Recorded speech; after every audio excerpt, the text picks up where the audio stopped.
Boa noite. O termo BRICS foi criado ainda em 2001 pelo empresário e economista Jim O'Neill. Ele juntou a inicial de países emergentes, aproveitando que a união dessas letras formava a palavra BRIC, que em inglês significa tijolo. Talvez nem fosse a intenção dele, talvez nem a imaginação pudesse sugerir que esses países se uniriam tanto em algum momento. As diferenças políticas e culturais não impediram um acordo econômico entre Brasil, Rússia, Índia, China e África do Sul. Essa união certamente não vai ficar apenas na economia. Um posicionamento político pedindo diálogo e suavizando a situação da Ucrânia é um dos indícios mais concretos para isso. Afinal, o R do BRICS tenta tomar território do vizinho. No NT Vale de hoje, você ainda vai ver que candidatos devem estar com a ficha limpa, diz o Ministério Público Eleitoral. 4 candidatos à presidência e mais 198 políticos podem não disputar as eleições em outubro. Estrangeiros elogiam o Brasil e dizem pensar em morar no país que foi sede da Copa. Em termos de inflação, o jeito é economizar. E ainda, datas comemorativas e a Copa podem ser o motivo para a queda nas vendas de imóveis em São Paulo.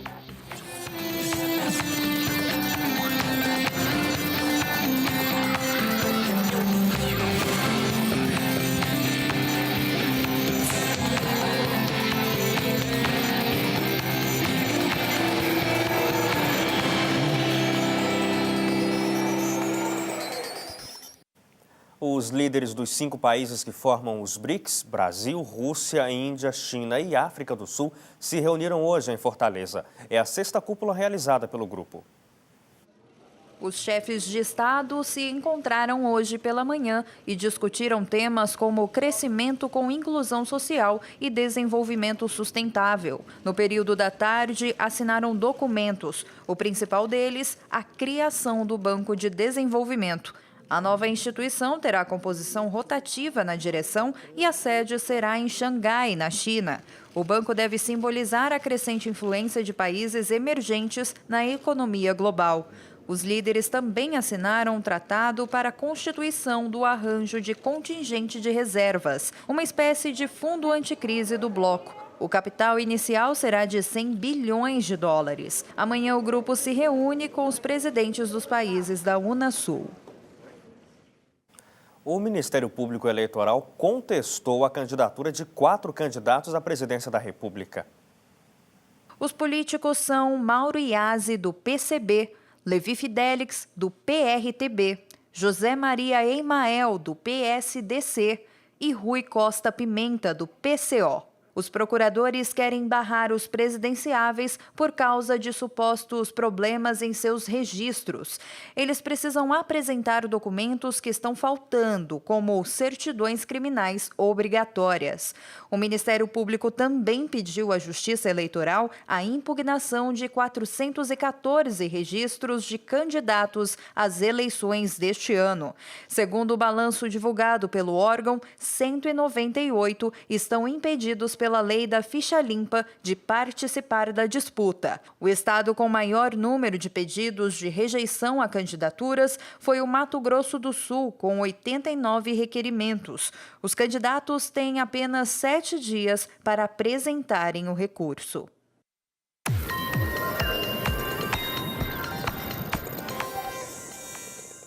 Amigos, o número de impugnações ainda deve subir, porque apenas 13 dos 27 estados da federação enviaram seus dados para a centralização desse cruzamento de informações sobre a ficha limpa, a ficha suja de determinados candidatos.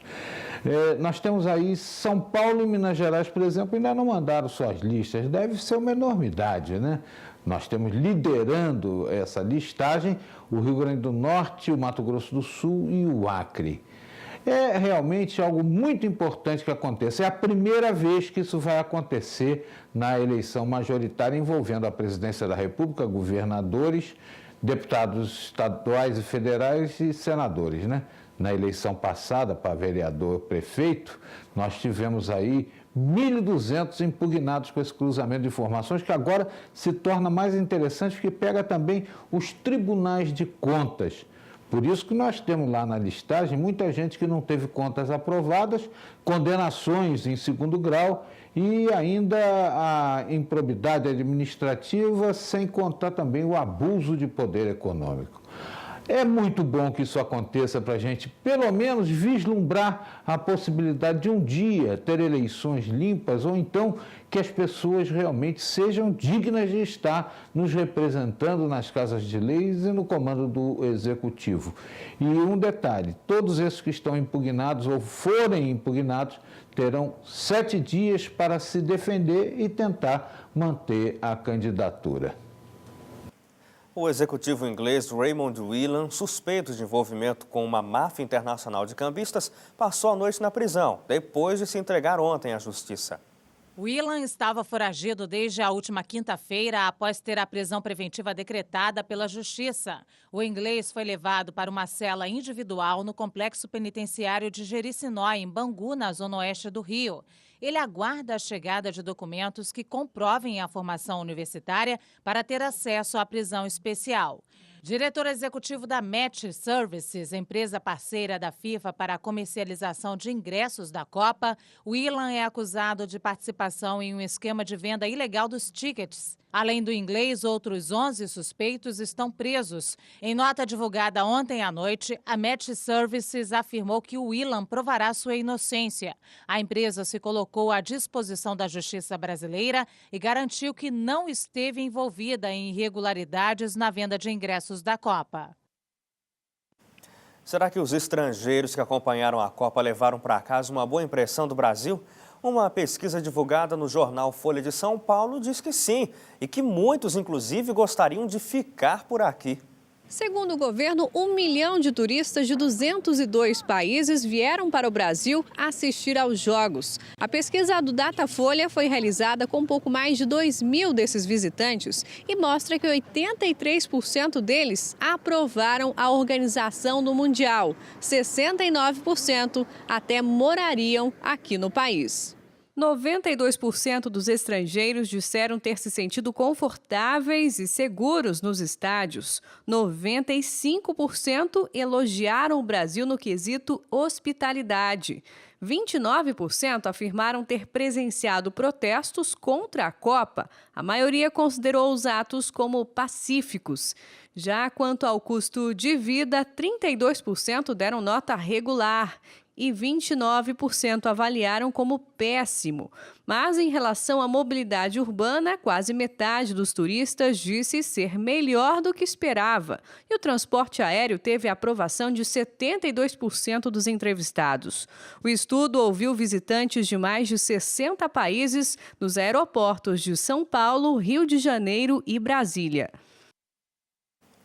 Depois de conversas com o Egito, Israel aceitou uma proposta de cessar fogo com as facções armadas na faixa de Gaza.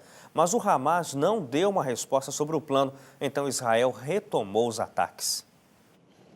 O governo egípcio passou a segunda-feira procurando uma solução para o conflito entre Israel e o movimento palestino Hamas. Pela proposta, os dois lados deveriam realizar um cessar-fogo imediato e restabelecer as negociações.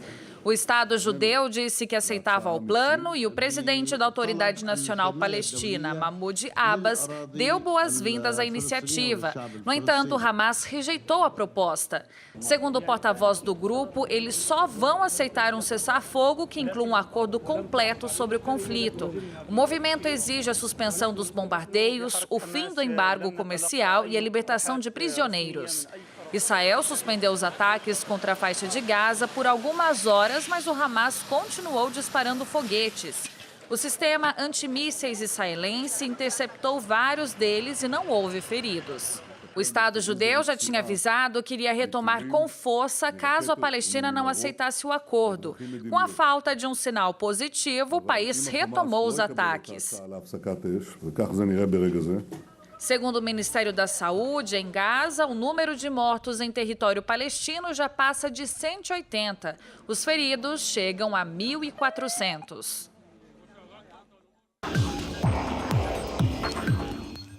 Pelo menos 20 pessoas morreram e mais de 160 ficaram feridas em um acidente de metrô na Rússia.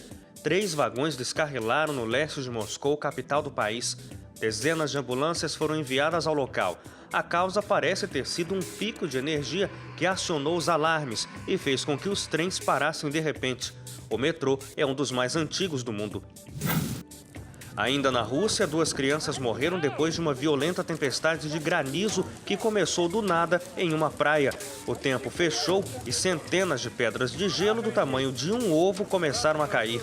As mudanças rápidas do clima e temperatura são comuns na Sibéria. O primeiro-ministro britânico David Cameron realizou uma grande reforma no governo. 12 homens mais velhos do gabinete foram retirados para abrir espaço para mulheres. A medida é uma tentativa de desvincular a imagem do Partido Conservador como masculino. Entre os que saíram está o ministro das Relações Exteriores, William Hague. Ele pediu demissão e deve continuar como líder da Câmara dos Comuns. O surto de ebola que atinge a África Ocidental já infectou quase 1.000 pessoas, segundo a Organização Mundial da Saúde. Mais de 600 morreram. Novos casos foram registrados na Guiné, Libéria e Serra Leoa. A doença causa hemorragias graves e é transmitida por contato direto com sangue ou fluidos corporais de uma pessoa infectada. Agora são 7h11 pelo horário oficial de Brasília e a seguir, com a inflação em alta, o consumidor deixou de ir às compras para economizar. Um economista fala como superar a crise econômica.